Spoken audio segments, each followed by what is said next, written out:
Hey, and we're live. Welcome back to Cannaheads ND, your once in a while podcast for the latest in cannabis, local and national news. I even made it fit. We're going to be doing this probably as like news pops up. I know I was doing a lot of them before, and then I was like, I'm going to go back to doing it, I swear. Doing a show we even talked about it a couple of times, and it was just like, yeah, we should totally start doing this again.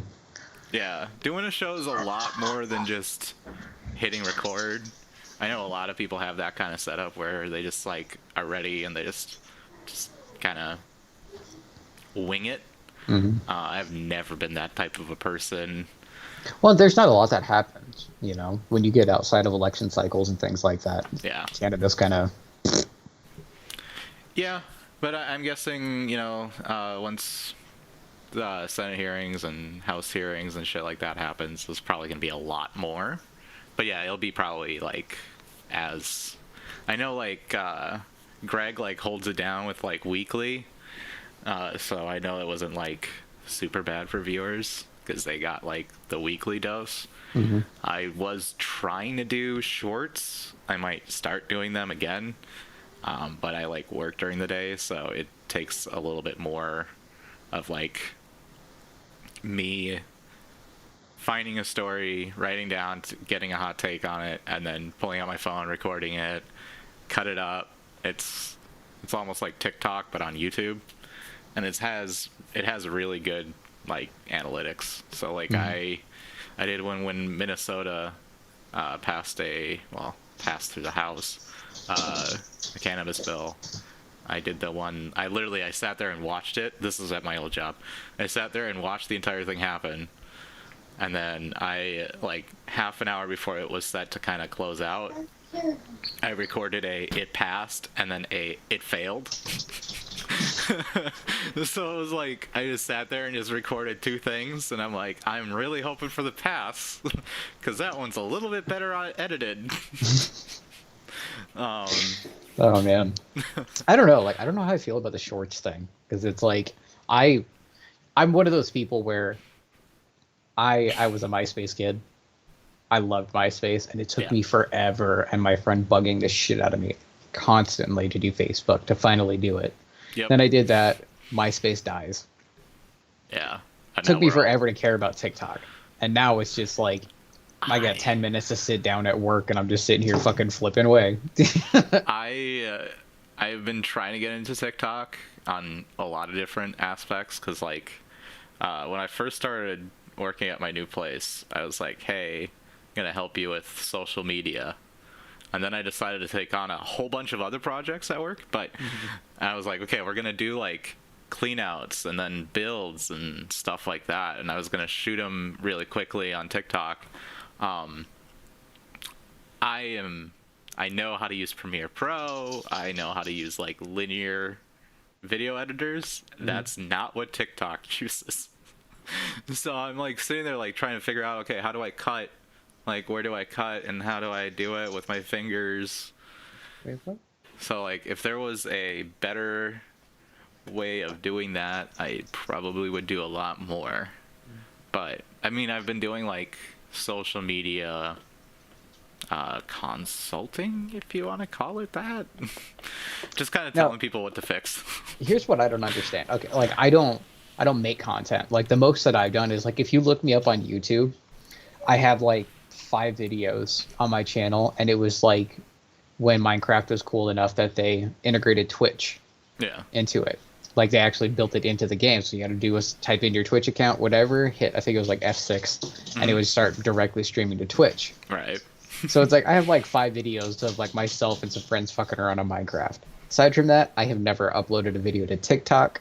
Yeah. I've never even done like a live on Facebook or anything, Twitter, anything. Yeah, I don't know, like I hate saying I love Facebook because that makes me sound like a boomer. But Facebook's algorithm makes a hell of a lot more sense than YouTube, in that on YouTube it's about interactions and length of stay. On Facebook, it's really just keywords. So like, there's a couple of people I've helped with Facebook streams and stuff like that, and really it's just you get their keywords down, and then all of a sudden just the viewers just come. Versus on YouTube, you have to have a strategy for keeping people on the channel, keeping people staying in recommended. Has not, like, even when you upload and you go into the keywords, even though you're still supposed to do it, it says on there, like, use this only for if your name is commonly misspelled, or if the topic, you know, has different spellings and stuff like that than normal. Otherwise, nothing will happen if you put words in here. And people still do. But that's the other thing too, is like, on Facebook, you kind of know what's going to get you, like, pushed down in the algorithm, versus on YouTube. I mean, I've come to the realization that nothing that I upload on this channel will get pushed by YouTube other than shorts, which for some reason shorts is like the shortcut, but like using keywords and stuff like that is really all about the description. And I just recently, like, I don't know, I'd say like 2 or 3 months ago, started actually adding stuff to descriptions, and not just the copy paste that I always have on there of just like the social medias. But yeah, new things are coming to the channel. We're gonna have new call outs. I know that nobody cares about those. We're on Amazon Podcasts or Audible now. There's a possibility, and it's not really a sponsorship so much as it's a push. Like, the monetary aspect of it is kind of very nil, but it's more of just a social media push for me, which would be through a little startup called Ruckus something. Ruckus sounds familiar. Yeah, that's a wireless one. Anyway, it's like a short, like, you know how Clubhouse was a thing? Yeah. It's Clubhouse, but recorded media. So like, you'd have like a room, and then people can jump in and talk to you, and that is like the content, and it's in a podcastable format. But I had signed up for that. There's always the Anchor sponsorship, but really it's just almost every single sponsorship is just algorithm help. So like, we do really well on Anchor, specifically because I put an Anchor pre-roll every single upload on there. And it's like 2 seconds is just basically being like, go to anchor.fm and make an account, and now you have a podcast, and it's on everything. And then that's the other thing, is the growth that comes from that is kind of what it is. Yeah, YouTube's good, and it's a really good, like, mainstay. But I guess with that, there's a possibility that when we do a Cannaheads, it's also going to be on Anchor, just because we do a lot better there. Like, I'm not trying to be like, we're huge, but I mean, we have actually a sizable audience on there, which is... Well, and for what we do, that's significant, you know, because like, this is a really niche thing, and it's like, I'm sure in the future, you know, we could do something a little less niche or whatever, but still cover what we do. Yeah. See, but it's like, right now, it's like, it's hard to gain an audience specifically in what we do. Yeah, and that's the thing too, is I don't know what it is about me, but I'm very interested in things that aren't the norm and making content about it. Like, cannabis is, you know, like the hush hush thing that everybody's like, oh, you know, I know literally every single person in my family smokes, but I dare not come out and say I do. And like, advertisers don't like that on their website or on their ads and stuff like that. So like, ad suitability is always down, and that's why YouTube doesn't push. But for some reason, if you are on a podcasting platform, you can literally say and do whatever you want, which is why, like, for forgot who the guy is, the War Room podcast, like the super right wing, and then like the Young Turks, which is the super left wing. Like those two prosper on, I don't know, Apple Podcasts, Spotify, Joe Rogan. Like I think that's really what's pushing it, is the Joe Rogan podcast is like getting more people to go to Spotify that normally wouldn't like publicly interact with content that isn't the norm. And so like I think that's what it really is. It's like, yeah. Anyway, that was a long talk about algorithms that nobody wants to hear. My name is it's Phil. good stuff. I am Anthony, and I'm actually intrigued in this stuff because I was actually just considering something like that, where it's like you can do something a little more consistent and branch out. Yeah. You know? And that's the thing too, is there's been a lot of moments where I'm like, okay, I'm gonna get into doing a politics thing on Twitch. And that's the one right now that I am strongly considering it, that we would be also streaming to Twitch. And I've sent you links to some of the people that have been like, hey, you know, you want to come on our podcast? And I'm like, no. There's one, no shade to him at all. Dude's cool as fuck, but just not the same values in life. He's in Minnesota. He's a actually huge news and legal commentator, and Ricada Media, or Nick Ricada Rackets, and he's pretty cool. But like, I'm glad I said no, because like the stories that he then continued to pick up and the views, like, while my being on the podcast doesn't mean that I am 100% on all of his views, that audience just in general that would seek out that content would have been extremely toxic. So like, that was a big thing to just get away with and not have to, like, if I had done it, it would have been a big thing to get away with, but I wouldn't have. So yeah, I don't know, it's that's hard too. Like if you're asked to guess, that's why I like doing this with you, because it's like I don't lean one way or the other. Yeah, me too. You know, and it's like I can say, hey, I believe in firearms wholeheartedly, but on the same token, I mean, who are we to tell a woman what she's supposed to do? You know? Right. Yeah, and that's the thing too, is like a lot of the Twitch scene, Twitch politics, which is actually blowing up right now, it's the people who are literally just saying, I am left, or I am a Democrat, or I am a Republican, or I am hard right. And it's like, it's really weird that people like Lauren Southern, if you ever want to Google somebody who's done some pretty fucked up shit, have an actual career on Twitch. It's crazy. And she also starting to have a career on YouTube. But like Twitch is like that foot dip that people take to expand out. But the thing too is like, we only focus on cannabis. So like our prospects of doing a panel on another platform would have to be something to do with cannabis, unless I branch out and make my own channel, which just seems like a lot more than I want to take on, because like I'm gonna be behind the scenes person of a sports thing. I don't know a single thing about sports ball, but it's gonna be really cool too.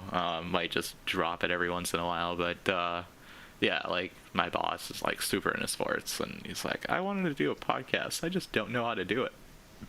So I'm like, well, I'm pretty good at video stuff. We can make some shit happen. Yeah. And yeah, and it's also on top of that, it's like the benefits of that is like the possibility of me upgrading, like not having a headset and actually having an actual microphone, having an actual decent camera, despite this one actually looking halfway decent. But yeah, like, yeah, that's kind of where I've been. It's kind He of doesn't been what know, I've been but I'm doing. Amazoning right now. I'm about to have a fucking 1080p cam show up at his door. I have a DSLR. I have a whole thing. I just don't have the mount. I just need to get the either the display mount or the desk mount, which I can totally make myself. But like, that's also another thing, is I also love like DIYing. Like this camera setup, it's a desk lamp with a piece of paper over it. That is my fill. And then my actual like studio, if you want to call it that, is one of those clamp lights with a very powerful light bulb in it bouncing off of a wall to diffuse. And then this is a camera from 2006 that I've just locked down. I don't know, it works. I like it. It's my own little setup. I've done like Kraton videos too. I've done with my DSLR. A big one that people probably noticed, the What Does North Dakota Say About Cannabis one. That was done with my actual fancy dancy camera and like an actual microphone. And I like it. It was a good thing. It's just the setup and teardown of it was the reason why I'm not doing it at a desk right now. I've thought about it because I have plenty of space right here that I can throw a desk down.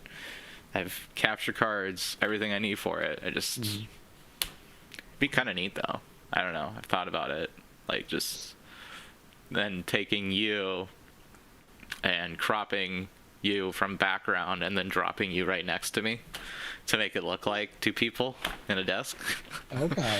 I can get behind this. Right? But I don't know, yeah, you can do a lot of things with OBS and video editing equipment and stuff.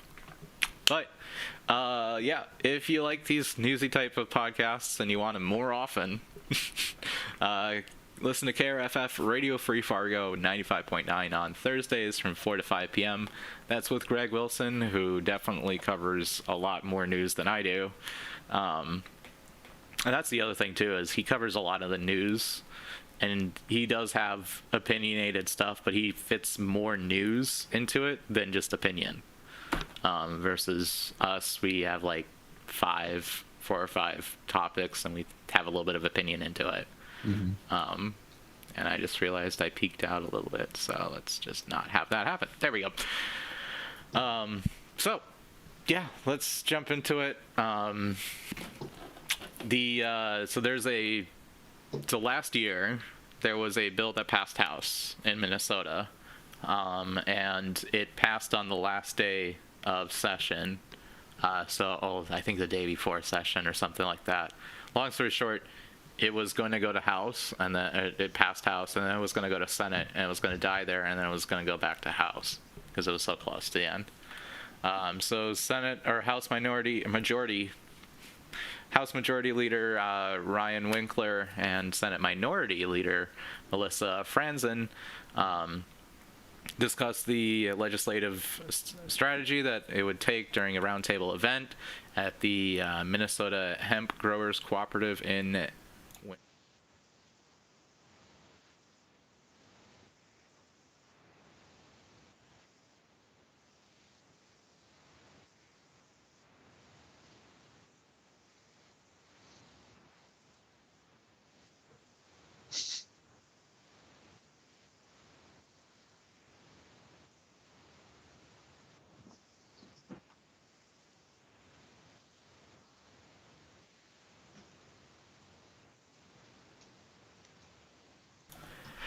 There we go.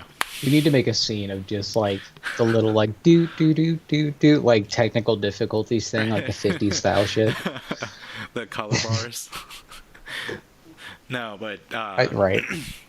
I set this up last night, like for 4 hours, because I reinstalled my computer, and I'm like, okay, I'm gonna start from scratch. And then I was like, I actually like half of the assets that I had on my old setup, so why don't I do that? And apparently I forgot to put my mic in website scene. But I'd watched this whole thing happen, and this was during CARES Act and all the money that was given to people, and how that was going to be dealt with on taxes, specifically state taxes, obviously.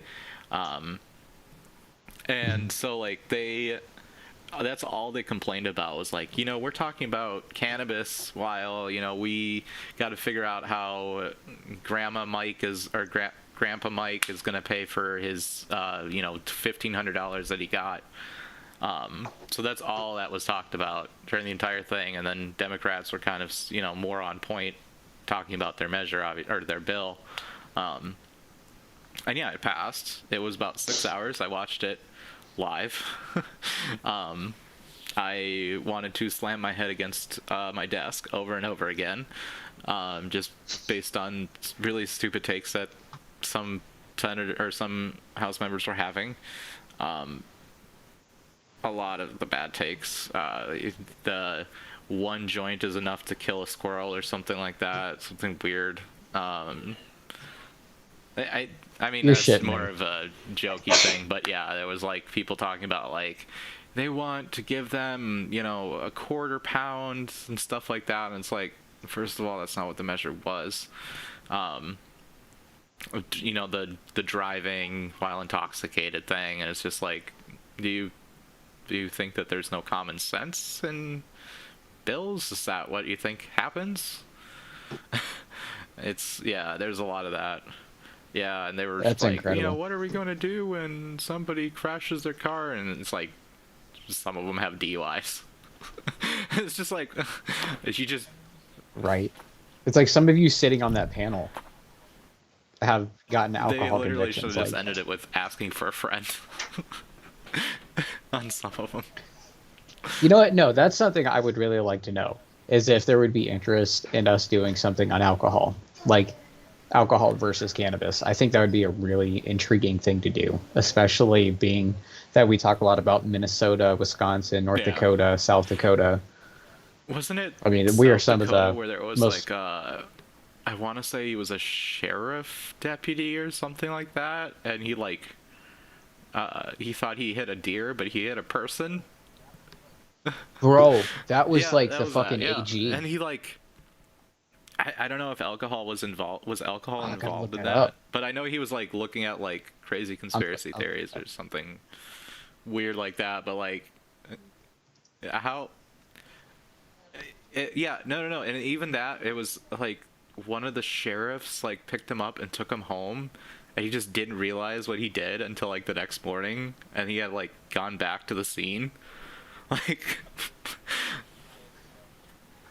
3 days ago, from Business Insider, investigators say there was a very realistic possibility South Dakota Attorney General knew he hit and killed a man with his car. He's still running for re-election. He's still running for re-election. Pay attention, people. We're worried about a goddamn...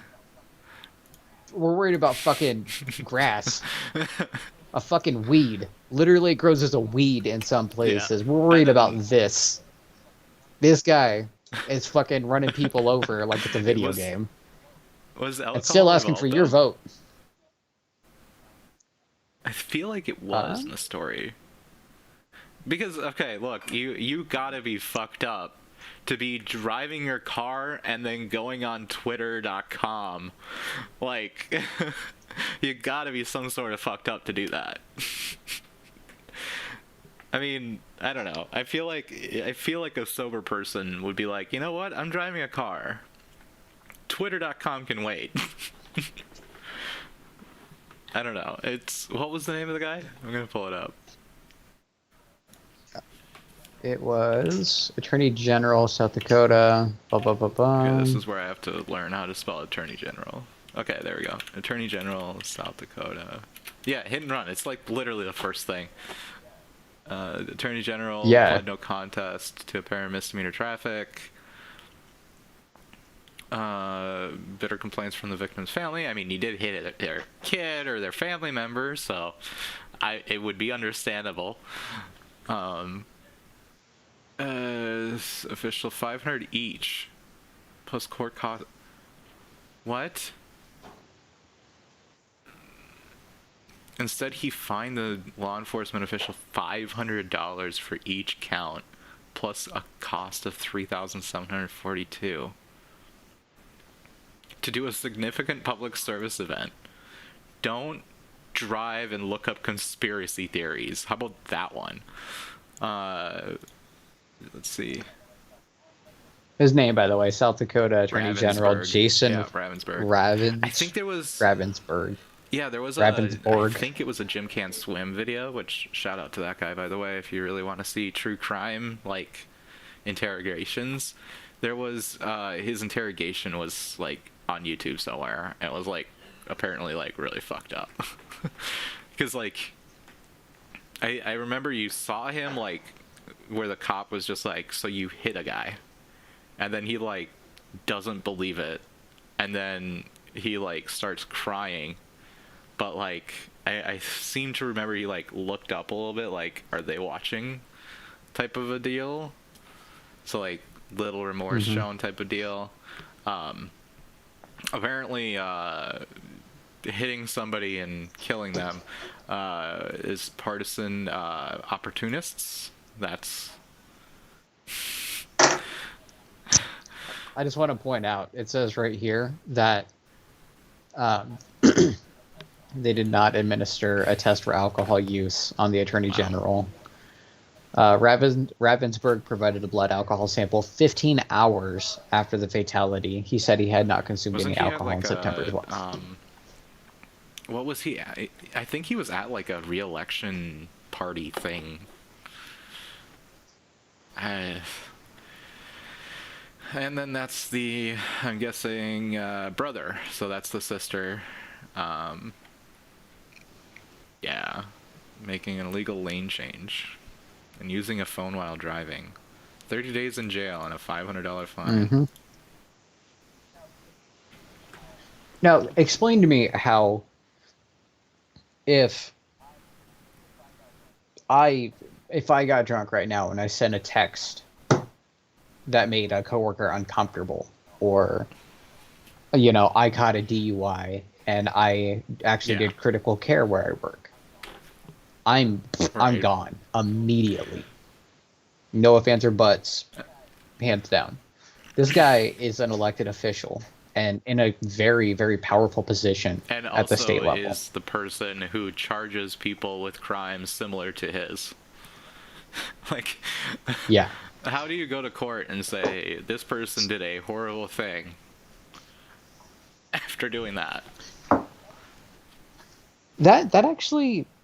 You got me curious now. Who prosecutes who? I think it's probably, I don't know, assistant AG? Yeah, there's probably Is there a deputy? Yeah, he won't serve any jail time. That's literally insane. That's fucked. Yeah. I would be behind bars. And he has to do a possibly for the rest of my public life. Service event. So essentially what they're saying is he has to do a significant re-election event is what he has to do. So, like, they told him, hey, you did a horrible thing, but you can definitely profit off of this, or whatever, you can win off of this by doing an event, and then we're going to say that you were supposed to do that anyway, so you get to check off both boxes, and you get to win on that.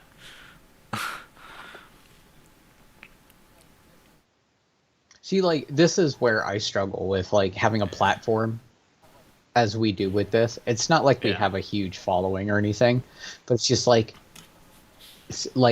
internally, I secretly wish that, like, one person would just, like, pass it along to somebody important enough or in power to hear me say, you're a piece of shit. Fuck you. You have no business doing what you're doing. Not, you know, in South Dakota, but I've actually pissed off some people from this show. Like, not like the main audience type of thing. I've actually, like, some people have listened to something and they're like, they go on their radio show. Yeah. It's weird because, like, I'll go into, like, places and I'll, like, kind of talk shit a little bit and they, like, get full on triggered. Like, I have a reel of this person who, okay, story time, here we go. Right. So during the mask mandate at the schools, it was like they started it. It's been like a year at that point and stuff like that. School board was in session. It was just the start of the school year at that point.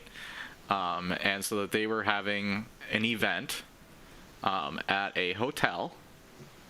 They had posted like the event on the school board's website that they were going to be going there, that this was a training and exercise day, that it wasn't like an actual hearing or a meeting of any sort.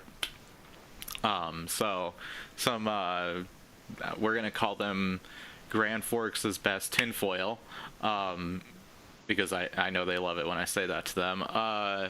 They went to the school board at the hotel, and they set up their table. They brought at least 4 mics, like actual like, well, I think they're USB mics, but 4 actual mics, 4 mic arms.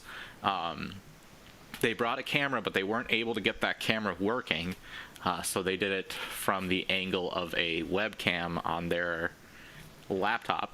And they did a 5-hour long stream talking about how they are, they're here to talk to the parents that are for and against mask mandates in the school, except for they never found a single person that was for. But the school board member that they interviewed, and so I'm watching them making a complete fool out of themselves. And I'm just sitting in the back. I'm just like trying to be like, okay, I just want to watch this trash fire occur. Because like you can literally see in like the actual like the meeting agenda, it was like training exercises. They weren't even talking about any issues to do with the schools. It was like a dinner. They were getting used to each other type of deal. Like they don't, because in a lot of like school boards, there's like those types of scenarios where it's like, hey, let's all be friendly and let's not cut each other's heads off the minute that we don't like something. Mm-hmm. Professionalism, essentially.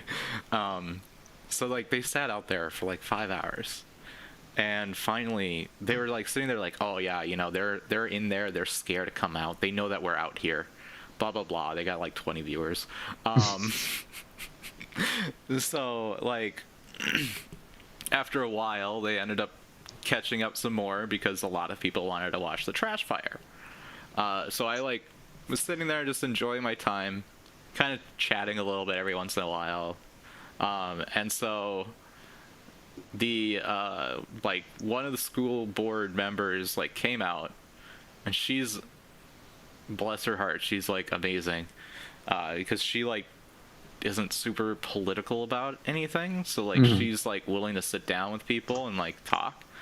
And so she like comes by, and they're like, oh, we know you, blah blah blah, you want to do an interview and stuff like that. So like she's like, yeah, sure, I'll do an interview. So she sat down, and the guy was just like, yeah, so what were you guys doing in there? And she's like, well, we were doing training exercises, we were having a dinner and stuff like that. And he's just like, oh, you're using taxpayer money to pay for dinners? And she's like, well, this is basically what happens every single year.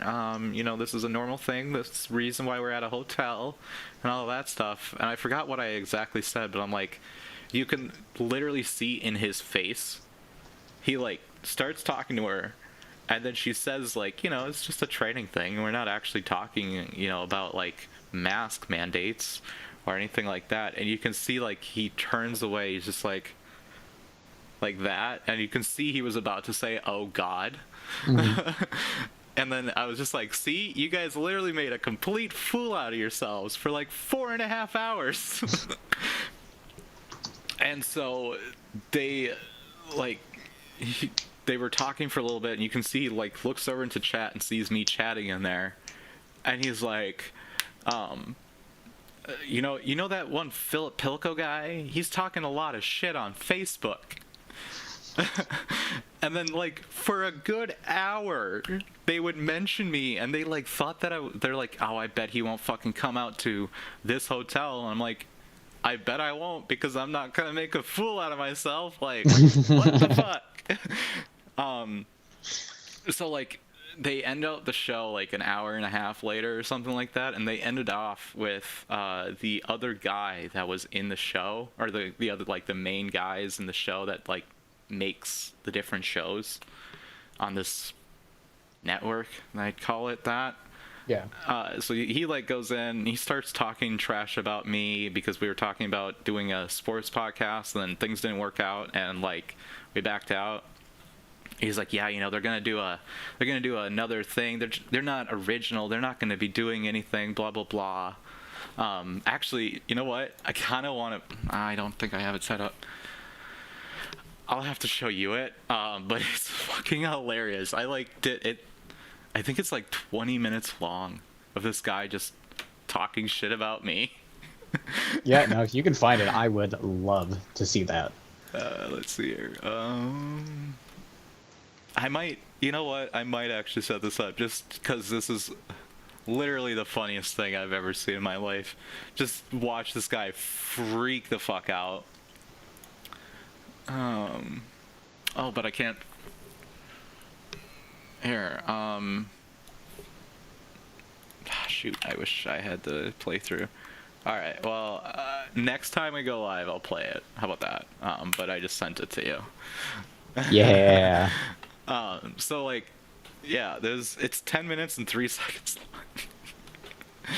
And so, like, yeah, they, like, have pizza and they start talking shit or whatever, and it ends with, like, careful guys, the guy's gonna be outside in the parking lot and gonna like gun you down. And I'm like, where does this come from? Like, it was entertaining as fuck. I absolutely loved every minute of it, but at the same time I was like, why? Yeah, I don't know, it was hilarious. It's probably the funniest. I don't know. There's another couple of like funny clips with them in general just freaking out. But yeah, they've like, because they were asking questions and all that stuff, and I'm like, yeah, you know, this is how you do things, blah blah blah. This is how you do OBS, and I had mentioned the channel and stuff, and then that's where like they found out about me, and apparently they like watched it. So, if you're watching, hi, you made a complete fool out of yourself, and I have a 10-minute supercut of that. So, keep talking. Because I know you've mentioned me before, and if I went into your chat and said something, I bet you would try to mention things again. And why? Yeah. There's been a couple of people that have been, like, pissed off on their own platforms. Anyway, yeah, I know that was like a 20-minute long story, but totally worth every minute of it, especially since they freaked the fuck out, and I don't know. So yeah, they basically were talking, or the Minnesota Democratic leaders were talking. They basically said along the lines of they don't think that there's a path to legalization this year in Senate, but that's apparently because it's controlled by a Republican Party. But the thing is they are also seeing an increased enforcement on CBD laws.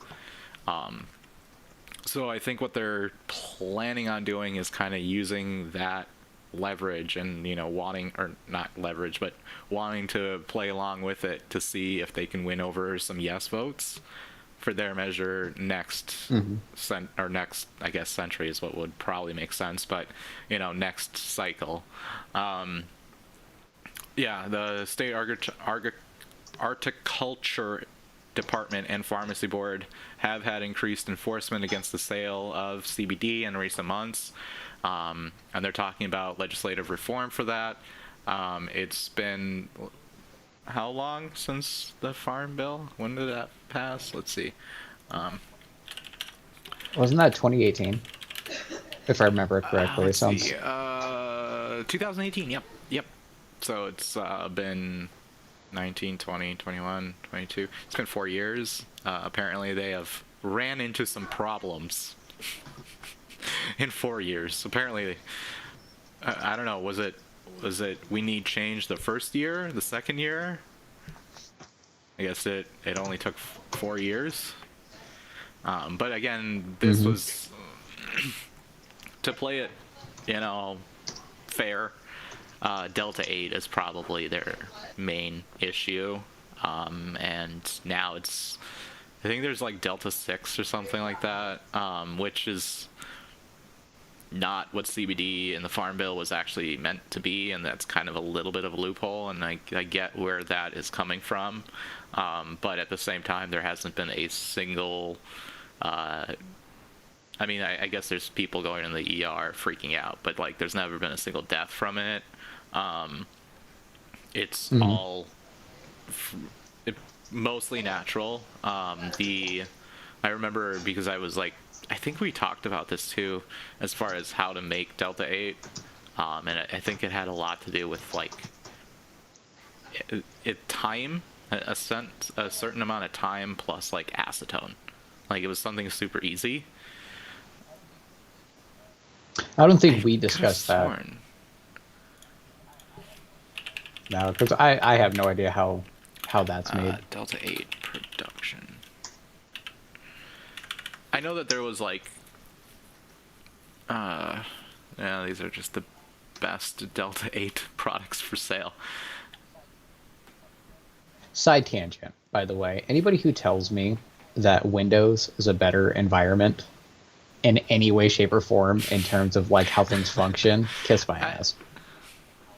Like doing anything in PowerShell versus using Bash, it's just for the birds, dude. I don't try and use tab PowerShell. through anything. That's the thing. I haven't learned it yet, even though I work in tech.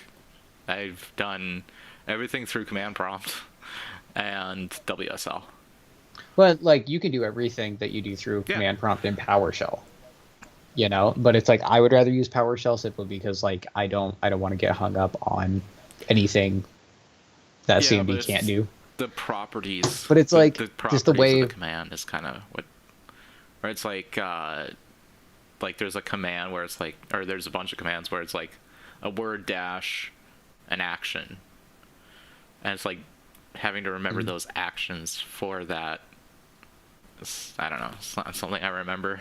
I guess. Yeah, I can't stand it. Like the way that it functions, whereas like say like Ubuntu, you what's a good example? Like LSB release, right? It's like you could type ls tab, boom, there's all of your options that start with ls. Prompt. You know what I'm saying? You can do like if you're trying to call like a file, you just start and tab.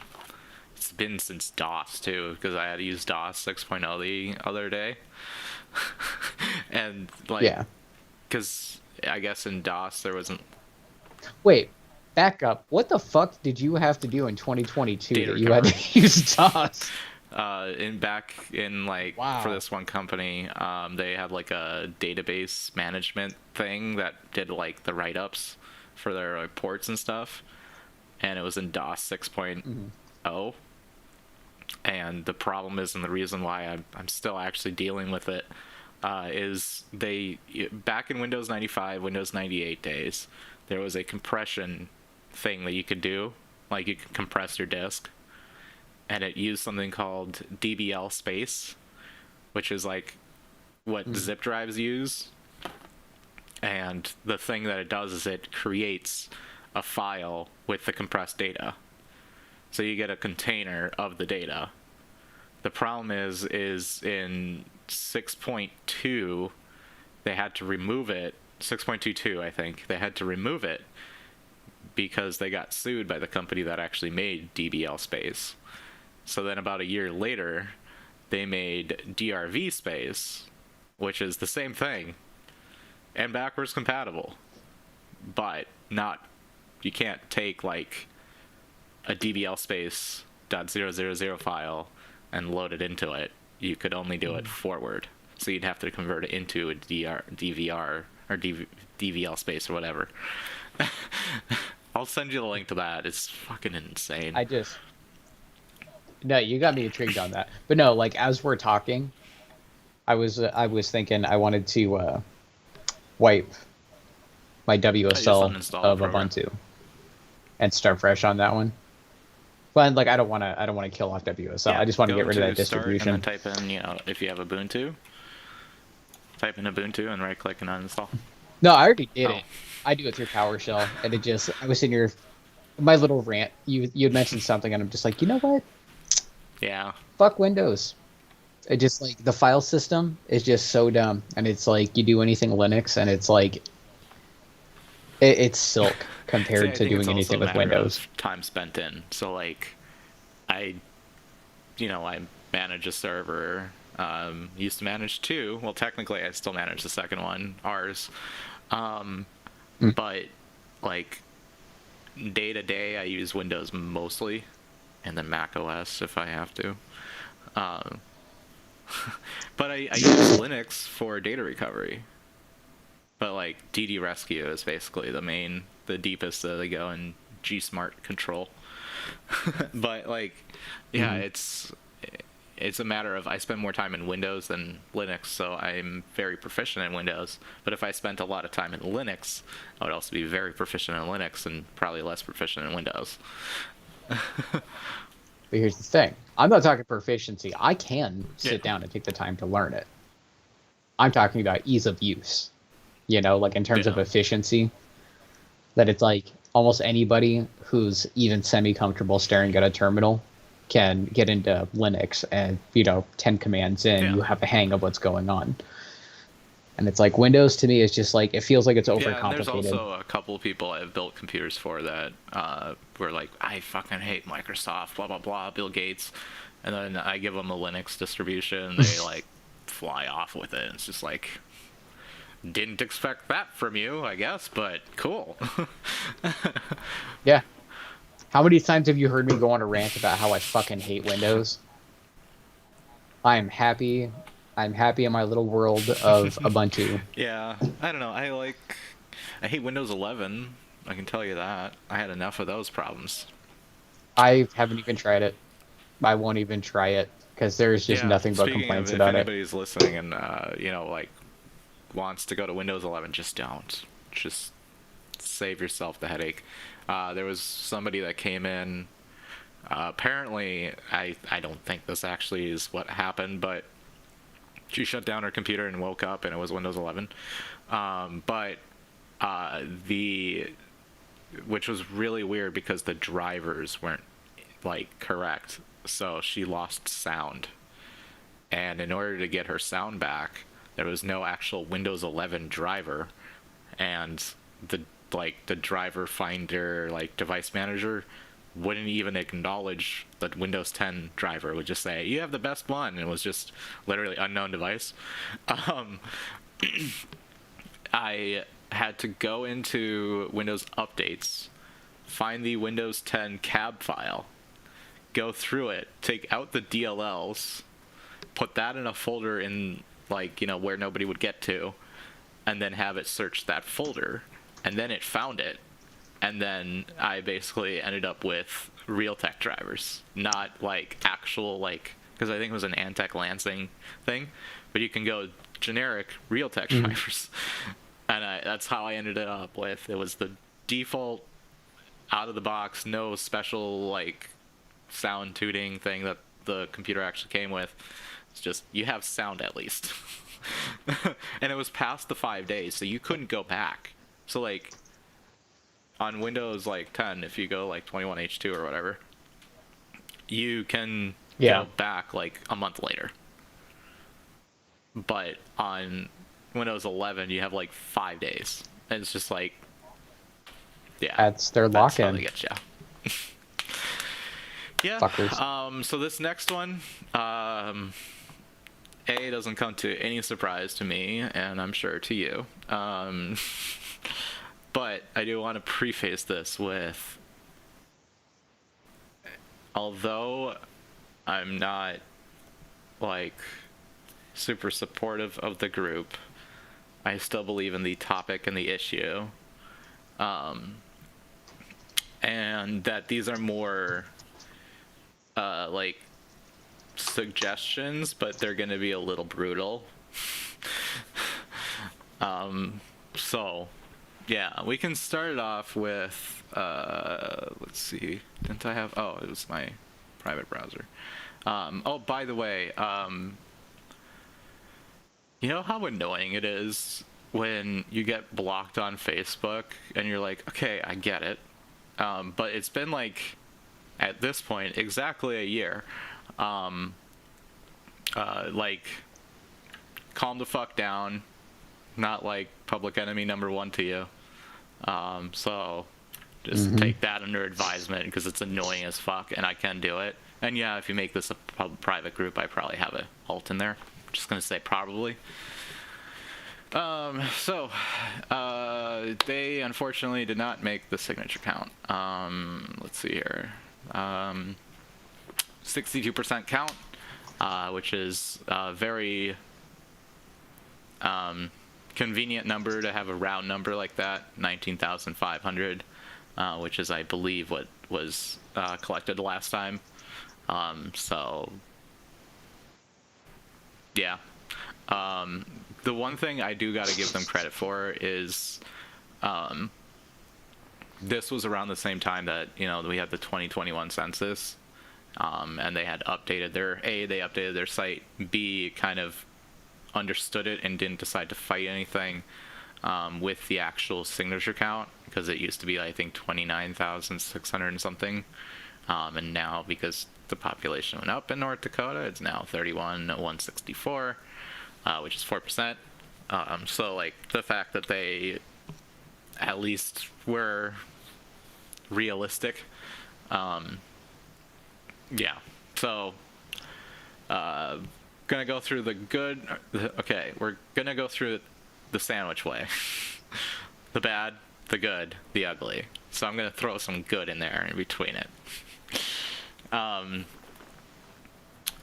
One thing that really shocked me was they did. Shoot, I had it up, didn't I?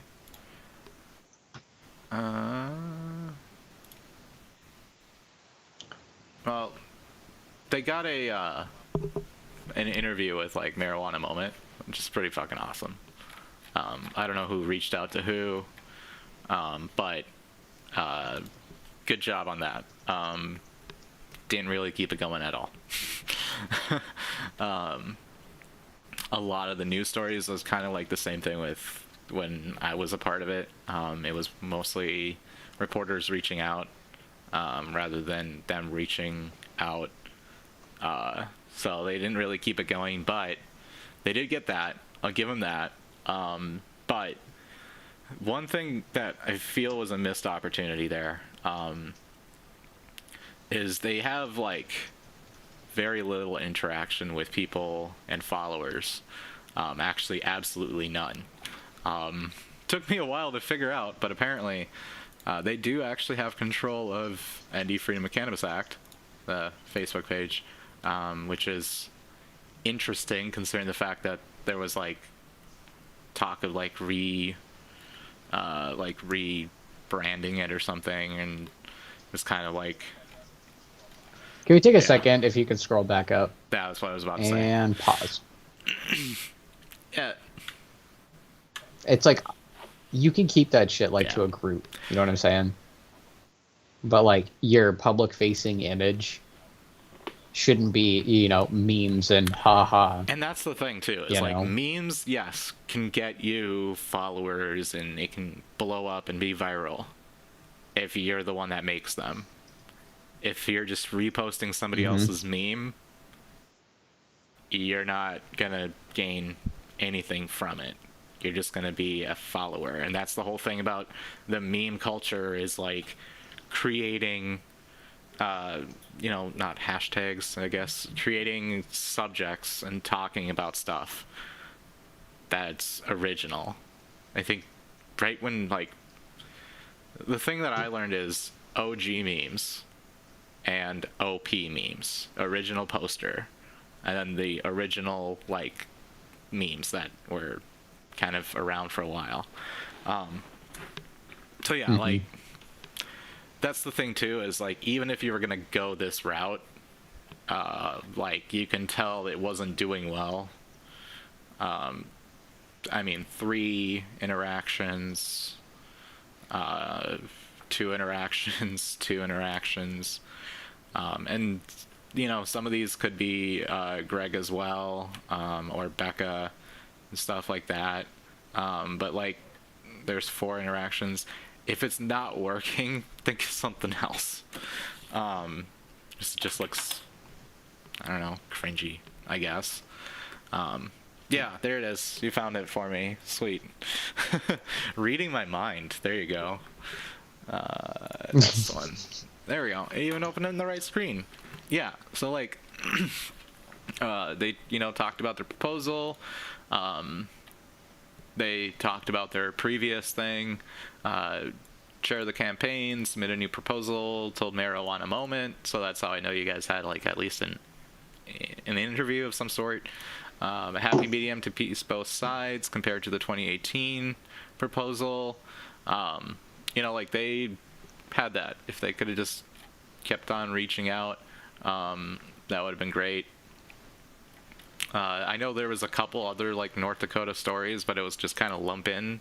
They were doing like roll-ups on marijuana moment, where it was like, you know, this is what's going on in all the states that are passing and or have passed. So yeah, it would have been nice to like see that a little bit more. But they had very little interaction with followers, as in like none. But missed opportunity, I'd say. They have somebody in the group, and he's pretty cool. They have somebody in the group that, wait, it's this one, yeah. They have somebody in the group that like does constantly post like news stories, like these stories and stuff like that. And the thing is that's a good start. Go into that post and start commenting and reacting and replying to people, because you're not going to get known for just reposting something. You're going to get known for talking about something and believing in it and defending it and having a, you know, back and forth with people, because that is basically what social media is about. It has nothing to do with being popular. It has everything to do with what kind of like views and stances that you have and how well you can stand up for them.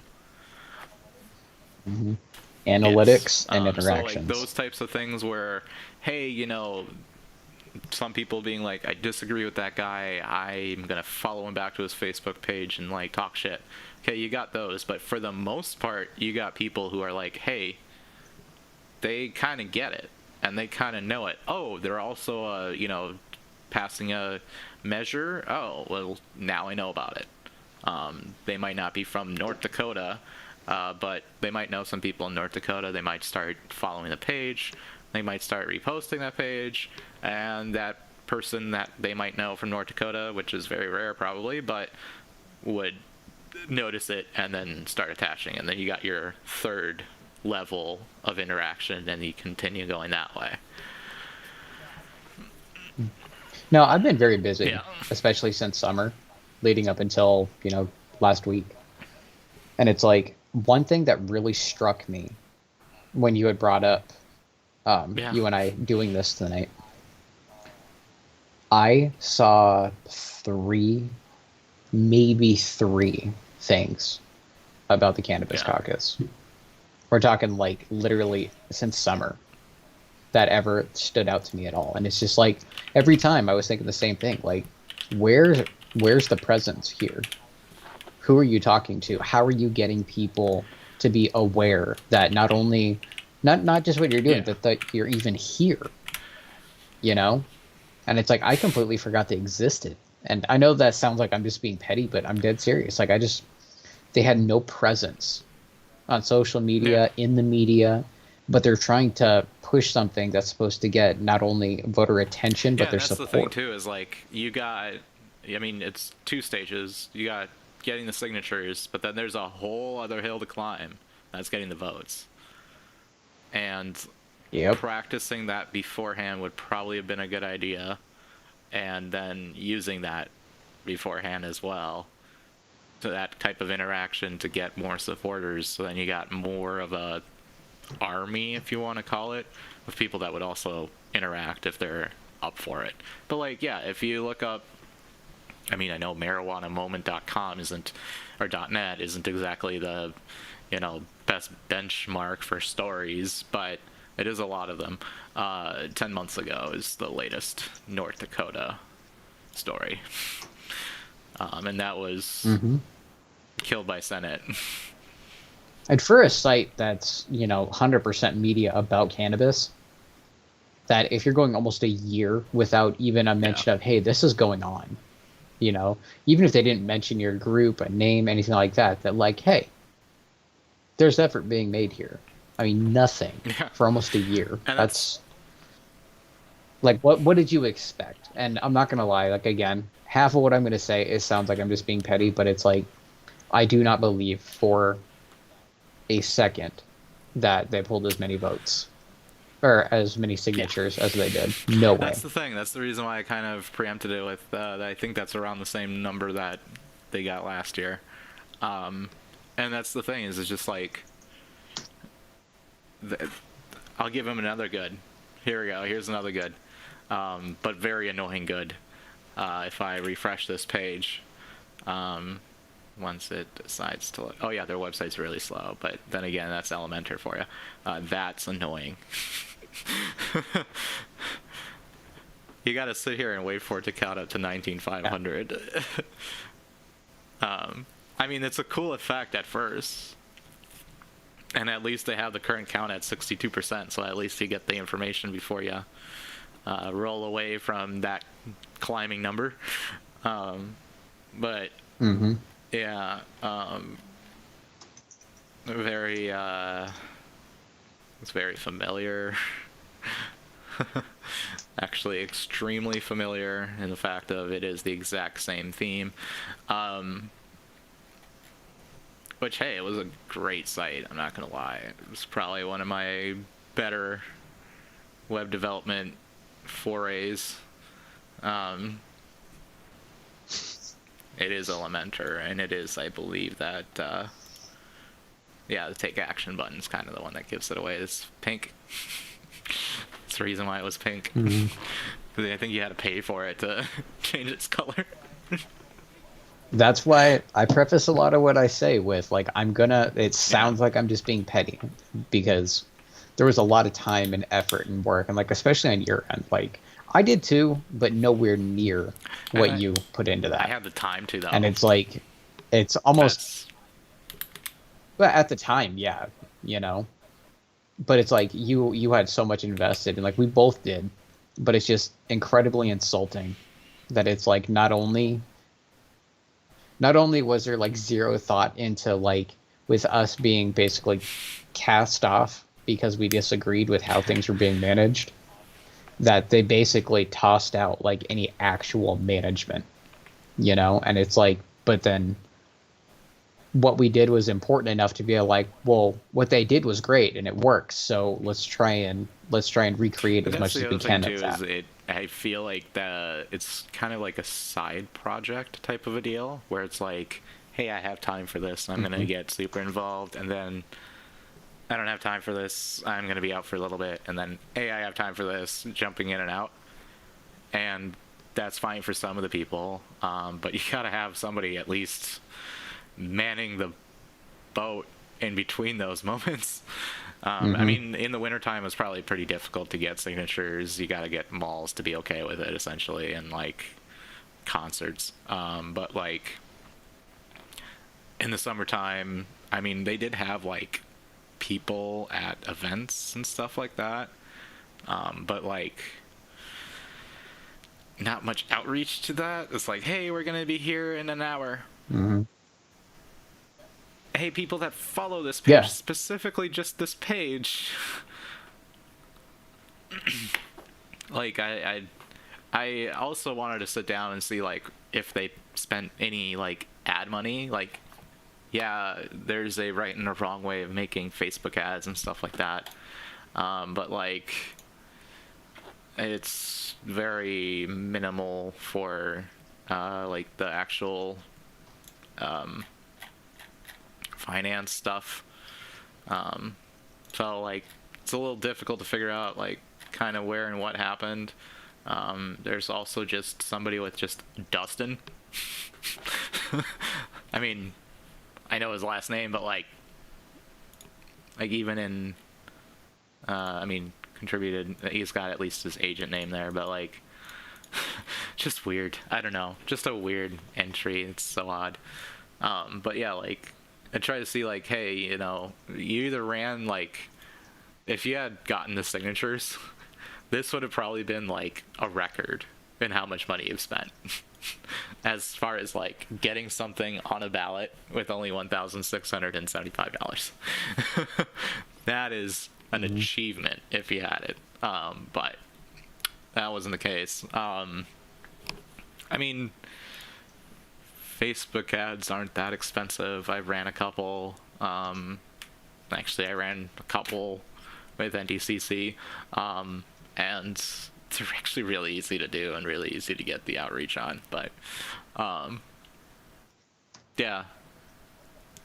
Yeah, I made one of the first Minecraft servers that I built. I was just fucking around one day. I was like, I had $20, you know, and I threw it on Facebook and I advertised the server's IP address.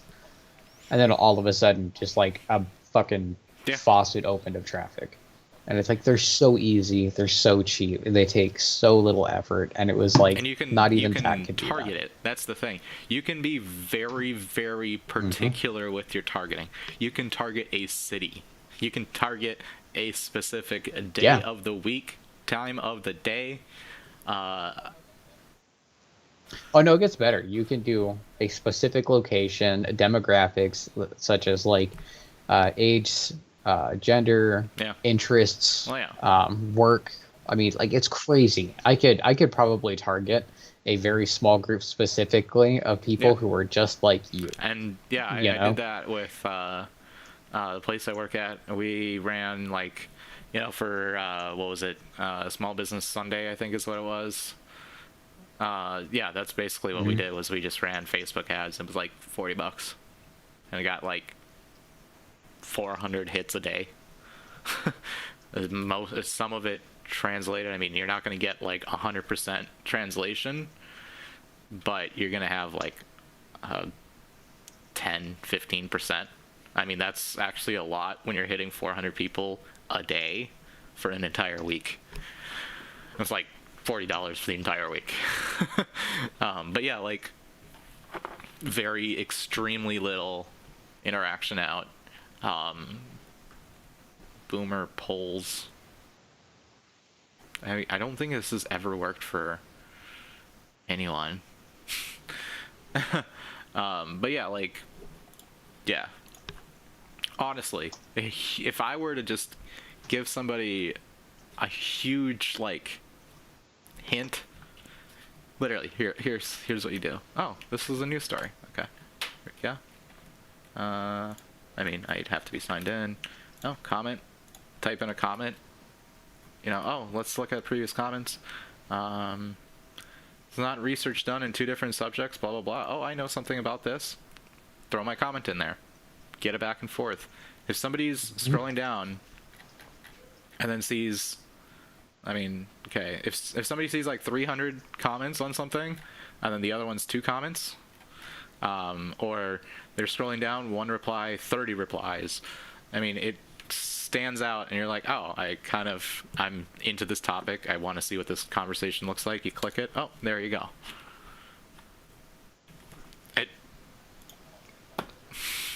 I know, man. Like, it is literally, it's painfully easy. Like, you could put minimal effort and still drive at least 2/3 and they more used to do of the traffic that they did. And I'm not saying like they used to do it on like KX News, which, god damn, I hate that fucking Facebook page because they like, that shit fucking devolves. It is. It's iNews, but on fucking bigger stage. It's Yeah. it's awful. Like what we were talking about with social media earlier. Like I tell Beth all the time, I struggle with when her and I met. I was on like 2 years, 2 or 3 years Yeah. that I hadn't had Facebook. I think I had a Twitter account for my Minecraft server. And it's like then we had met. My brother was going on about how like he wanted to have me like share pictures of my son as he grew and blah blah blah blah blah. So I got sucked back into it, And I was on the verge of getting rid of the shit again. And then you and I had started doing the development for NDCC. And then it's like, well, fuck, now I got to be present on Facebook. The thing is, like, if I were to section off my social media, I mean, I do multiple things on Facebook, but like, I'd say in a free time, like in my free time, it's about 60% Facebook. So like, I don't know. Oh shit, okay, I had background music and apparently that stream is just freaking out right now. But yeah, like they basically, I mean, you just have to have somebody who's, I mean, not always on Facebook and, not always on the computer or something like that, but at least somebody who like kind of gets social media. You really, and this is kind of where we go back to after everything broke down. You gotta have actual, like, not job titles, but like what somebody's responsible for. You gotta have somebody who's responsible for Facebook or social media. That pissed me off so much. Okay? And I hope one of you are watching. The greatest failure you guys made was lacking hierarchy. The fact that, like, I understand what grassroots mean. Having a hierarchy does not take away from the idea of grassroots. You can still be a grassroots movement and still have an understanding of who does what and who's responsible for what. And it was when I would present that, like, and when we laid it out, like I have a piece of paper, I think, somewhere still, the very first call that we had about creating this group after Measure 3 failed, I was a part of that call. And I had it written out. And it was in total agreement, top to bottom, of just like, okay, we need to have, who's going to chair, co-chair, who's going to be media, social media, whatever. And I had this whole tree laid out.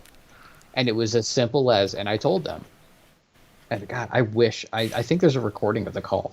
I need to look at this. But it was agreed that I was just like, we have to have order. One thing that really fucked Measure 3 was the same thing. Was like you basically had like, what's his name? Oh, David Owens. Owens. Yeah. You basically had Owens, and then you had this like ragtag group of people that were like directly under him, and then it was just fucking mum's the word. And if it wasn't for Becky and her merch and like really hammering merch out or whatever, no way it would have gotten a fraction of the attention that it did. Is because that exact situation and scenario is how it ended last time. There was that exact conversation. You need to have a hierarchy. A piece of paper even of this is what the hierarchy should be. This is who I think could possibly work there. Ask them type of scenario. And that's actually how I started in there, and I was like, hey, okay, who wants to do this? Who wants to do this? Who wants to do this? Okay, these are filled. We got to have people to do this. Who wants to do that? And it just never happens. Well, and like, here's the thing. It was like the second call, maybe. Everybody was still on board with like making sure that like we really laid out, who's doing what. The second we started talking about banking, then is went into this like straight hippie, like, nope, this is a grassroots thing. You do what you want, you do what you can, whatever. And then we couldn't even get a straight answer on who's the bank account, who's running the bank account, whose name is on that, who's taking financial liability for this. And that's the other thing is like, you're not going to make any money doing this, but you're going to need to have some sort of funds available in order to do any of this. I think there's somebody specifically, who probably keeps tabs on what we're talking about, that figured out I'm a way pretty to sure make some that money too. off of it. Yeah. Fuck shit, man. Taking advantage of people. It's the reoccurring donors thing. If you want to get better at your grift, don't force people into reoccurring things. Yeah, they're gonna forget about it later, but they're gonna remember it right away. But let's talk about the good. Even though, like, the first two things were good too, but they were like bad. Okay. It was critiquing. We had a lot of input on. You absolutely drove the shit into the ground again. That's my ending sentence there too. They did keep mostly out of drama, only because they weren't really interacting with anybody. But here's the thing, and this was like, when I was a part of it, this was like my, like, I don't think I had like nightmares, but like, this would be the nightmare scenario. There's a couple of people that have, special different views, which is fine. People have different views about different things. Some of them are pretty polarizing. Vaccines. That's one of them. Luckily, that never translated anywhere, which is good. But that is a problem. Not saying, like, tell them to shut up type of thing. But some sort of separation from statement to fact. From statement to, like, the actual thing. I know there was a couple of, like, memes where it's like, I know you're playing into the whole 5G thing, but, like... Okay, here's my thing on it. Real quick, hot take, given where I live. You are not smarter than the collective knowledge of science and medicine. Period. That's it. If you don't understand the difference between ionizing radiation and non-ionizing radiation, I don't care what your opinion is or what YouTube video you saw that changed your life about 5G. The thing is this is the thing that really pisses me off, because I see these and I'm like, that's going to be the next talking point. Like with 5G, there was like I think Minneapolis airport, a couple airports in the US, like, and this is for a completely different cause. And they had a bajillion fucking years to deal with this. Specifically about 5G, 5 years. But the frequency that 5G was on is relating to old, not new airplanes, old airplanes. The altimeters and some sort of communications with ground, they were on the same frequency, so 5G would have fucked over those instruments. They had a lot of years. But here's the thing. All anybody's going to read about that is that fucking headline. 5G airplanes crashing in from the sky. There you go. It gave us COVID too. I mean, yeah. But what I'm saying is that luckily there was separation from there. There was a couple even issues that they could have, like, I don't want to say profited off of, but had a better scenario outcome if they had used that narrative. Masks was probably it, because then you got people who are anti-maskers, but then you also got people who don't really subscribe to, like, the general narrative and just think masks are like, oh, it's just a mask type of scenario, but they're not, like, super hard about it. You got those people. You can kind of get more people by being like, oh, I'm, I don't care if you wear a mask or not. So the anti-maskers are okay with that, and the people who are masked are just more careful about it and just wear a mask. I mean, that's what they do. So, like, it's so much easier to, like, have gotten a positive out of that. But I'm glad they never actually jumped into that, because now you got the conversation of anti-maskers and having to deal with their craziness. Public count on the website. Took a long time to load that once it was about past 2,000. You could have just had it not start at 0. After, once you hit like 5,000, just have it start at 5,000. But it doesn't look as cool, right? So you just kind of go back 1,000 and you're good. And I'm sure that plugin. Imagine if they actually hit that like anywhere near like 2028. Yeah, I mean the thing is that's the other thing is there's a lot of that's a way of getting your number out but not having to prove it. I hate that this happened, but I actually had archive.org on that site, just kind of screenshotting every week, just to see what the count is, right? I don't know. It was completely by absolute luck. Archive.org wasn't able to get the actual countdown because it was always at 000 on first load. So it would only just archive it as 000. So they got lucky on that one, but you would have probably have seen.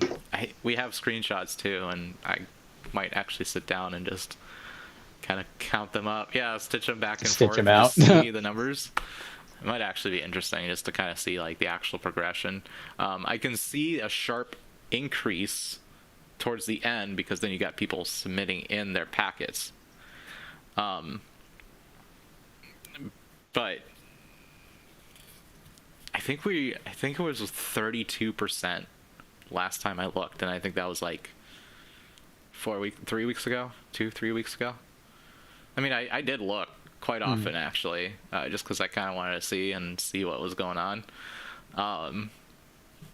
So like, yeah, I mean, the count was there, even though before they were not for having a count. I remember being like, we should have a count. We should have a count. That never happened. So luckily they finally got a count. I remember even like that was the thing too, and they kind of got lucky on this one. The count was also with our site, unless people weren't doing it. It let people submit before they actually mailed it, so you actually knew in advance what you were at. Unfortunately, people didn't continue using it beforehand. It was like last minute, like, by the way, there's this feature, why aren't you guys using it? But that would have been nice. I remember last time too, like when everything was kind of falling apart, they were talking about paid petitioners. I mean, I understand that costs a lot of money, but like, if that was your ideal, you could have made that a fundraising goal of some sort. You could have even had to front that money, but could have converted those people into getting involved. So actually, you've gotten like double dipped. Payment processor one was a little bit like, I'm not sure, but they figured it out with the Democracy Now! I think. No, that's a radio station, or that's a show. I bet if I just Google it, real ND news.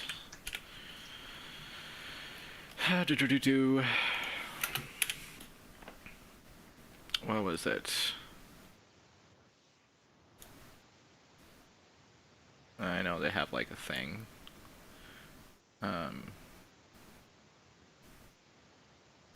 Okay. There was a link. I forgot where. So just keep your memes on this page. Like, there's been a couple where I'm like, that's actually funny. Haha. Yeah. You have my haha. I've thrown you a haha here and there. I guess I couldn't find it, but it's probably in your about page or something, right? Damn. If you're gonna shill better, Jesus. Fuck. Either way, they had like, I forgot who it was through, but actually I know exactly how to get to it. Support form, I think, right here. Facebook Facebook, PayPal, Lucky. That's a risk, but whatever. Oh, here we go. Democracy Engine, that's what it was. There you go. I guess we know how much money came in this time. And I'm guessing that's in this one campaign or something like that they have. But, like, really lucky with this Democracy Engine thing, just because, like, that's... I dealt with the fucking bullshit of Stripe. I became very knowledgeable about payment processors after Stripe. So, like, at least you got that. I mean, it's not like you have many options. Like, you can't just be like, I'm going to use Stripe. Because that's what I thought I could do. And then I did it. Yeah, that panned out pretty well. It was about 3 days. Took the first donation. I think it was. I think it might have actually just been the test donations that I was doing. Because I was just like, okay, well, they give you like a test donation API, and I'm like, I want to see what it actually feels like and what it actually is. So like, I used my card. I'm like, okay, I'm gonna donate it $3. So I like put it in. So I think it was under like $20. You didn't have to pay a fee. So I'm like, I put it in, went through it, took a video of it, and it was just like, this is the experience, blah blah blah. Yeah, it was about 3 days later when I got an email being like, hey, you have till the end of the week to get the fuck out. Yeah, essentially. But yeah, I mean, it doesn't look like you got a central fundraising thing figured out either. Like, if I wanted to give money to ND Cannabis Caucus, which actually I probably would, but here's the thing. This is extremely confusing. It's all the way on the bottom of the page. Way too many. There's way too many support packs. This was a new one too. Grassroots campaign. I am extremely shocked. I think it was. Let me see here. Oh wait, I can just copy and paste the link. They got a trademark, I think. I remember seeing this. I'm like, what the fuck even is this? Oh, it's down.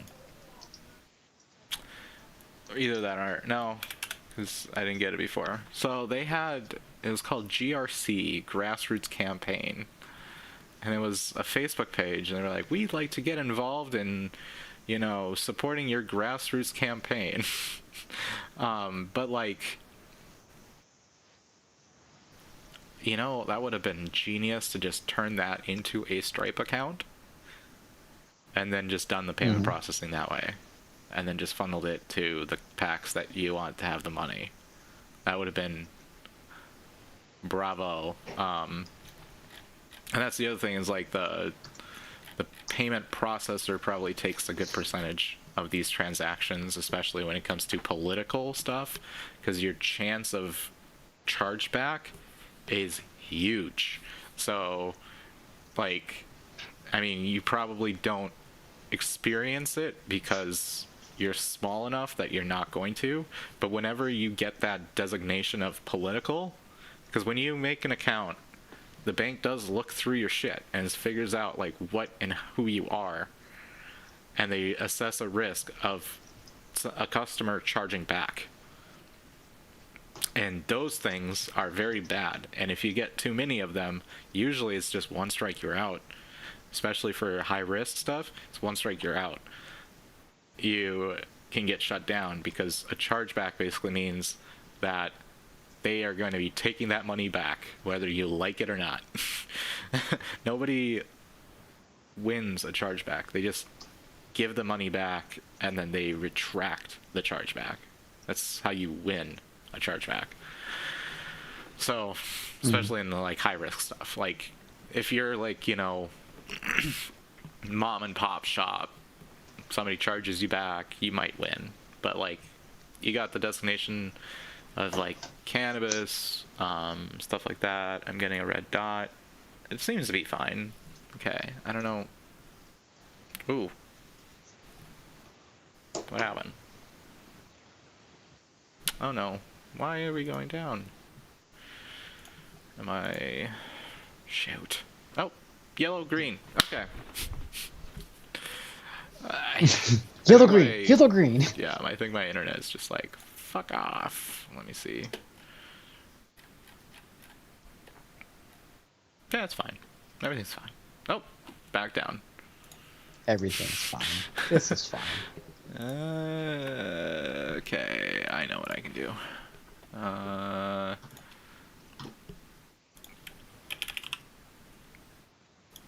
only using like a third of my bandwidth.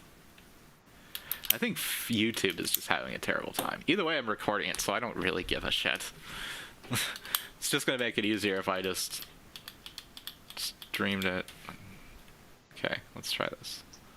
I know I'm gonna regret this, but here we go. Of Windows. Are you on one? Oh, thank God. No, I don't. And I'm over here like, you know what? I created my WSL environment, whatever Ubuntu. I did that under WSL 1. WSL 2 is kind of the better one. And then I updated it to WSL 2 so that mixes it for any GUI support whatsoever. Because I was curious to see if I could actually get like, you know, gedit to pop up or something. I remember seeing stuff about it. I might send you. I'll send you a thing. We're back on live on air. It is, but I don't think it matters. Oh, joy. Yeah. No, there's. I don't care. I'm a nerd. I remember doing it because I was like, oh, I'd really like to see, like, you know how Mac used to have, like, you could run Windows, but it was like seamless.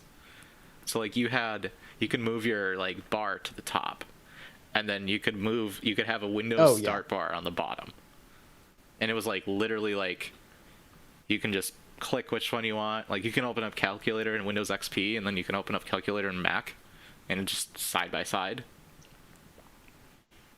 It was called Parallels, and they might still do it, but I know that there's like that type of a scenario for Windows WSL, but it's a little bit hacky. Yeah, like, well, no, how they did it was like basically if I did gedit, it would pop up a window of gedit going on. So like you can run Linux apps natively, and it's like, I'm pretty sure that you have to, it's an insider preview, or maybe it's like from that insider preview later. I don't know. I'm about to find out though. Well, we can also talk about the ugly. That was the good things. Feel like we're just the other way around. Either way. It's a suck fest, all right? Top to bottom. Yeah. It's a shit show. So, I'm not salty from this. I get a little bit of it. But god damn it. Okay. House Bill 1420. So they had an ability to support some sort of change. Not like, it wasn't exactly everything that anybody ever wanted. There was people who were like, look, yeah, okay, this is some sort of movement. This is movement forward. This came out of absolutely nowhere. The bill sponsor like had some like pretty harsh stances against it. We even had an interview with him. If you want to listen to that one, we got it on the in the playlist. I'll probably link it in the head in like the description. But yeah, we like did an interview with him. He was pretty cool, actually. I remember I like had emailed him and we kind of went back and forth. It's pretty easy to get along with. Yeah. So shout out to him. But it wasn't exactly everything that anybody ever wanted. But they kind of went all or nothing on the mentality of it, which really was annoying. And it looked childish as fuck. So there was a very slim chance that it was going to pass both House and Senate, and pretty much everybody understood that. But there was still a hope. And okay, maybe I don't think I'm a optimist, but there's, in this scenario, I was an optimist about it. So instead, there was hearings and stuff like that, and they decided to show up how the thumbnail looked.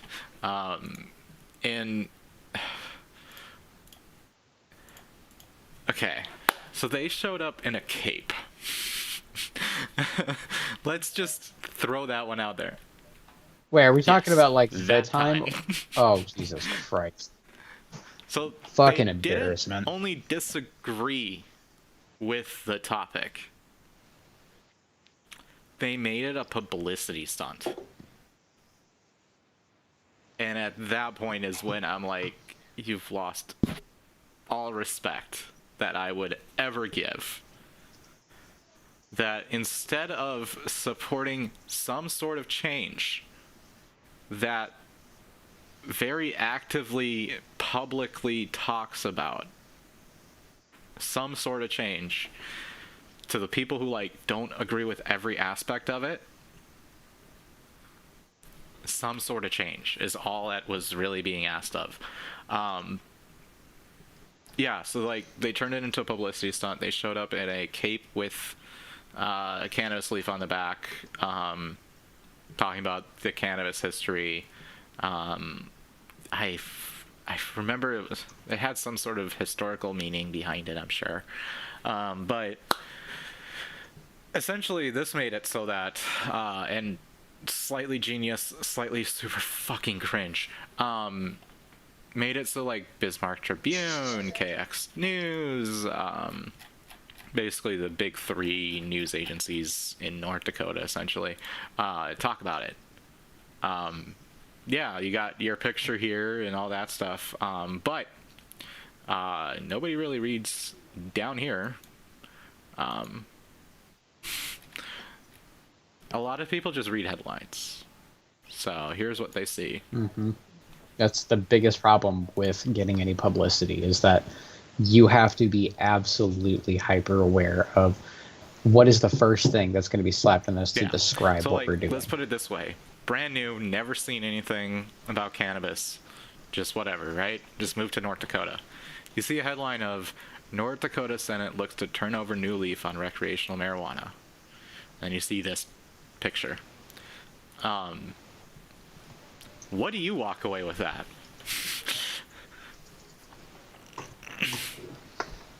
You walk away with the whole mentality of not Reefer Madness, that fucking Cheech and Chong thing. You walk away with childish. That's what you see. That's what you walk away with, right? Yeah. There's a word I'm looking for here. Like it's not as serious as you're trying to portray it. There's a word for it. I don't know. I'm terrible. I'm good with words, damn it. There's times where I'm like, what's that word all the time? I'm good with words, and it's pissing me off. Yeah, I will call my wife. It looks forced, it looks cheap, and it looks desperate. Desperate was the word? No? Mm-hmm. No. It looks desperate. That's true, though. Very true. It looks very desperate. I do gotta say, it definitely does get attention. In a meme way.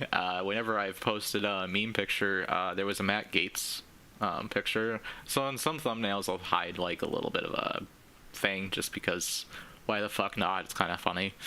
There was a Matt Gaetz picture where it's like his face, but like he had his mouth open, so I just kind of used the liquefy tool and I just made it bigger.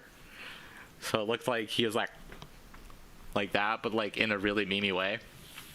That same scenario is kind of why I used the thumbnail, in this thumbnail even. Found the clip, found a front thing of it, Rototool done. Okay, drag and drop. There you go. Upscale a couple times because it looks like shit. Because okay. Also, by the way, North Dakota state people, whatever, please just buy a 1080p camera, please. Right, for fuck's sake, you like guys are supposed to be professionals here. People are pixels. The entire human body is one pixel.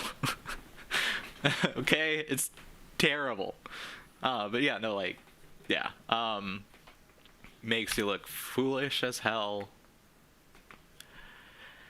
And it got even worse too. So okay, let's go before this. So politics in general, I don't know if people have understood this or not, seeing shit in the news, politics, all that. It's about compromise. No one has ever passed anything and got every single thing that they wanted. It's literally the process. It's actually why I'm so interested in politics. It's watching the different viewpoints and stuff like that, different like way of life, but it's the compromise that people reach in between it. So like some movement is better than no movement. And yeah, that's kind of what this is about. I mean, like, if the first story I even mentioned, it passed House. Everybody knew it was going to die in Senate. But now they're leveraging CBD legislation and can make changes and get yes votes in Senate. That's what this is. That's what that was. It was, let's give them a little bit. I know what they thought. I know exactly what they thought. It was, oh, they're afraid of us. And they're trying to get ahead of this. And it was like, kind of like a confidence boost. Not what happened. Not what happened at all. You failed twice by this point. They're not afraid of you. In fact, they are so unafraid of you that they are brazenly passing legislation to make it so, or a measure to make it so that you can't do this. And that's another thing that I just thought of right away. I'm not really sure where they're at and how that's all going and stuff like that. They're also very scarily, like, in the shadow. Like, if you're trying to think of, what was the name of that last? It was Measure 3 before, but, like, after Measure 3. Ballots being circulated. ND Voters First. They're very similar to them. As in, they have I forgot about that. Like, and their ties are weird.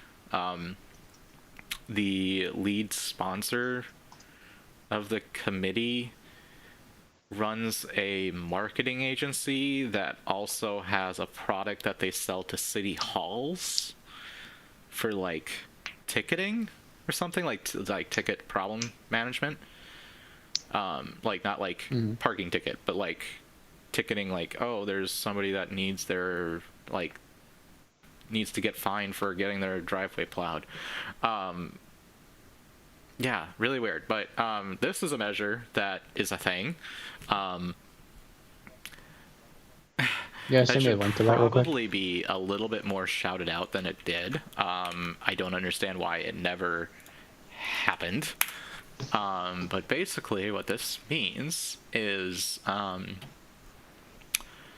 proposed amendment may not comprise more than one subject, single subject rule.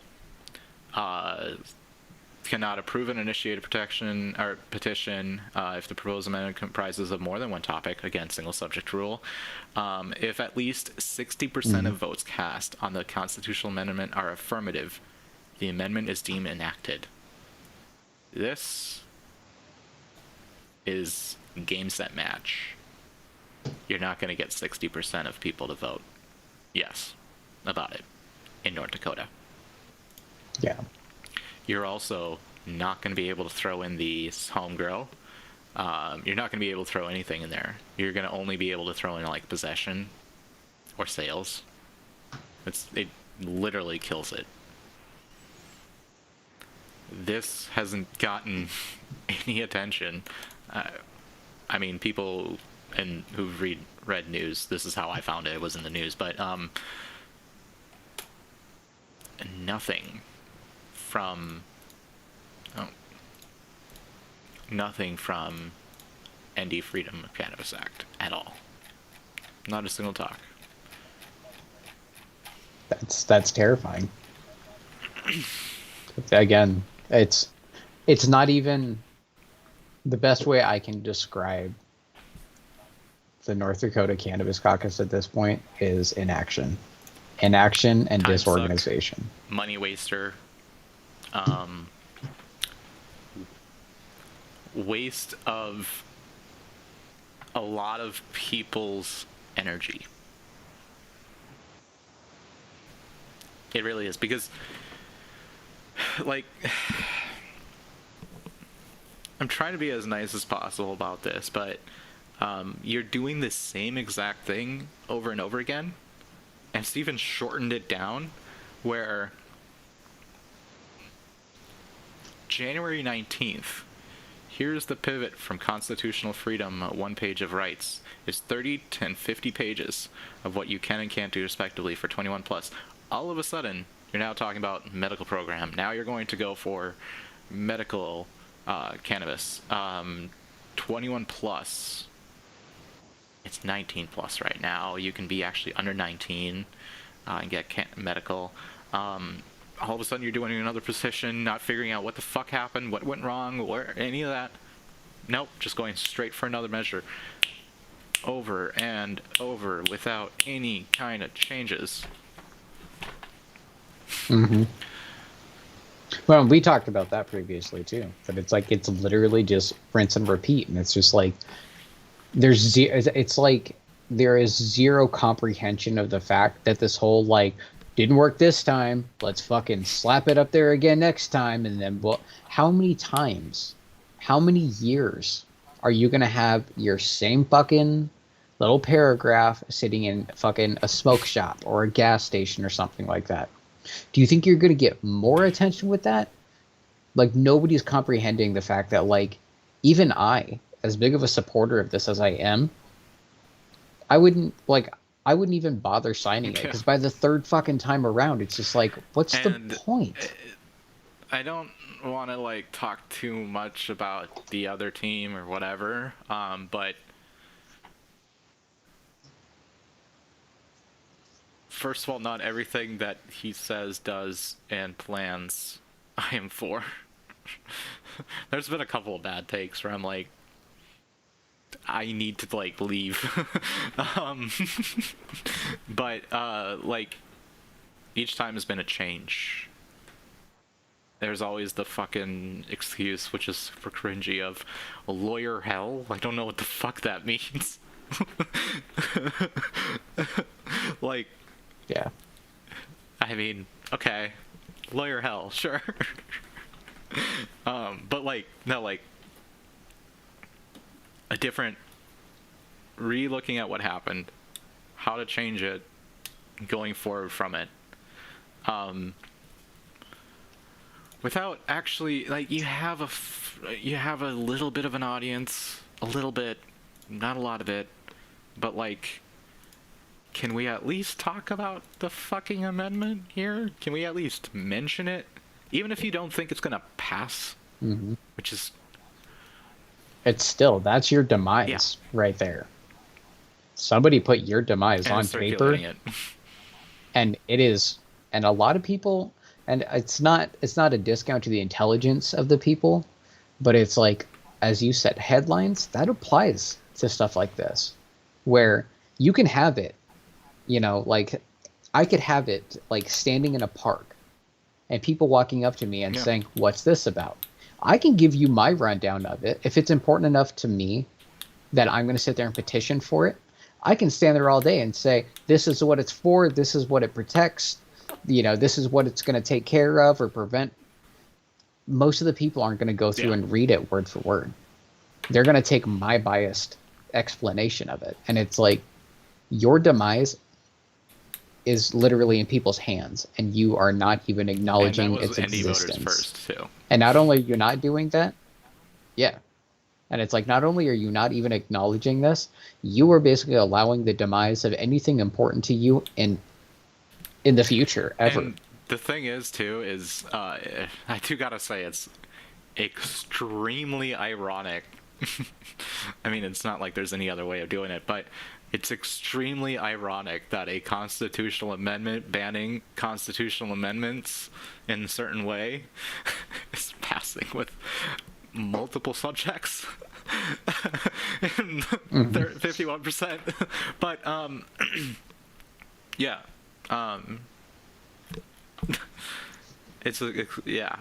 This is a little bit worrying.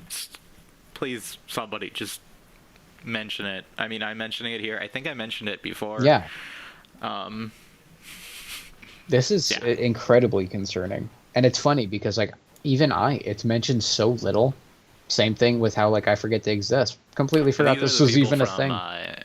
The people who went against sued, so they actually have, like, money. ND Voters First. Like, some of the people in that group made this. Which that group was fucking weird. But, like, if you've ever seen somebody virtue single about basically the vets, while also not being like a vet themselves or know anybody around it, it's weird. It was just there's so much to cover. And this was also another thing that I wanted to mention while you're still here too. After that, publicly and privately, got so fucking petty to the point that you are threatened to sue?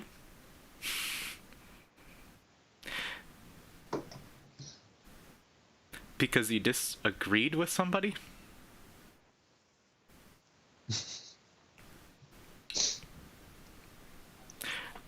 Especially... okay. Give me the tea here, because, like, I'm not remembering the detail here. We redirected ND for Freedom to not the petition, but like to I think it was like more information. I forgot what it was. It was literally so like non-consequential. I don't exactly remember specifically. Now it goes to a Wikipedia page, but forwarded it over because it was Legalize ND, and it wasn't about it was all about Legalize ND's bill apparently, when it really wasn't. Turned around, sent a privacy complaint about a trademark while also claiming copyright, and then acting like a lawyer in it too. I will have to find those messages. That's something we should definitely talk about next time. Yeah, like, guys. That's my property. Okay, so, like, we're just gonna... because I need to eat food and go to bed, too. Same. Because working sucks. But, look, fully support legalizing. Still should work on some things. I know you don't give a shit about what I say. I get it. I had a lot more success when you gave a shit. And on top of that, like, if you're mad, just think about why you're mad. Because 90% of what I said is more helping than tearing you down. Okay, there's some of it where I'm just letting you know, it's for entertainment value. Because that's what a show is. Right. And it's like, yeah, we can have some salt, but none of it's out of malice.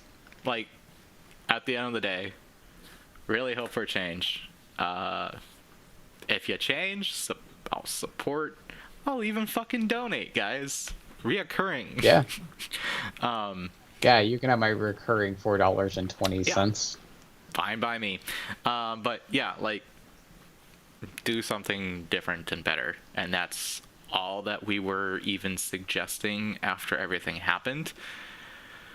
And it's literally now you're going into medical amendments with no reflection whatsoever. Literally, the actual day that you announced that you failed was yesterday. And in the same day, actually, the couple days before announcing failure, you jump into another bill. But that's all we have. If you like this video, make sure to share it. If you like the show and you want more, make sure to check out Canna-Talk ND with Wilson on 95.9 Radio Free Fargo every Thursday from 4 to 5 p.m. And if you're not in the Fargo-Moorhead area, it'll be on the YouTube page or on anchor.fm/Canna-Talk ND, I think. Links are in the description. Canna-Talk ND. Also, yeah. And you get to see more of this guy. Also, before, because I promised I would have done this, shout out to Rock a lot. Totally helped me out. Just kind of like getting me back into like wanting to do shit. But for letting me borrow his music is really the big one. I love that fucking track. It fucking pumps me up every time, but at the same time it's like retro-y. I love it. So shout out to him. I know I told him description, all that, but I also want to do a verbal one, so because I'm a good guy and I care about creators. And a stud muffin. Yeah. He's a stud muffin. But my name is Phil. And we will see you whenever the news makes it feel like I need to go live. All right. Bye.